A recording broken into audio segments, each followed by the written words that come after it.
Dramang ito ay rated SPG. Striktong patnubay at gabay ng magulang ang kailangan. Maaaring may masiselang tema, lengguwahe, karahasan, sexual, horror o droga na hindi angkop sa mga Magandang araw po sa lahat. Nandito pong pinakabangan ng episode ng APG Ang Batang Quiapo. Nagdududa atong si Camille sa kinikilos ni David dahil ibang-iba nga daw nung mula nang makilala niya ito. At dito nga siya nagdududa na may lihim na tinatago ito at kaya sinundan niya itong si David at nakita niya na may kausap kaya hinablot niya ang cellphone nito at dito naman nasaktan si Camille dahil kinuha nga niya ang cellphone dito. At dito naman pinagsabihan na hindi maganda itong si Camille at hindi baliwala lang naman iyon ni David kahit ito ay buntis. At wala namang magawa itong si Camille kundi umiyak na lang. At dahil kailangan niyang pumunta sa klinik ay nag-iisa na lang siyang pumunta dito. At dito nga nadaanan siya ng kanyang mga magulang at napansin siya na habang naglalakad sa kalye at tumito ang kanilang sasakyan at tinawag nga itong si Camille.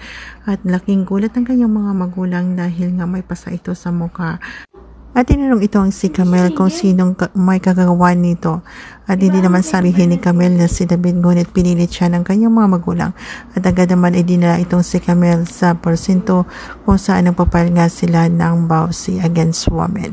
At dito na nga tinanong itong si Camille kung sino ang gumawa nito at dito sinabi niya na si David Di Magiba. At laking gulat naman ni Rigor na malaman niya na si David pala ang nananakit dito kay Camille. At dito nga niya tatawagin itong si David at malalaman na dito ni Rigor na itong si David ay may ginagawang hindi maganda. At lalo na ngayon na si Jacoby ay sasabihin din niya kay Rigor na nakita niya ito na may kasama ng ibang babae at sakay nga na isang magarang sasakyan.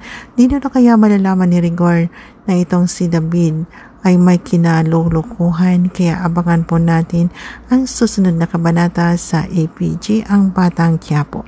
If you like this story, please subscribe, like, and share at bell din po ang notification para sa susunod na aking mga upload ay ma-notify po kayo. Maraming salamat po at God bless.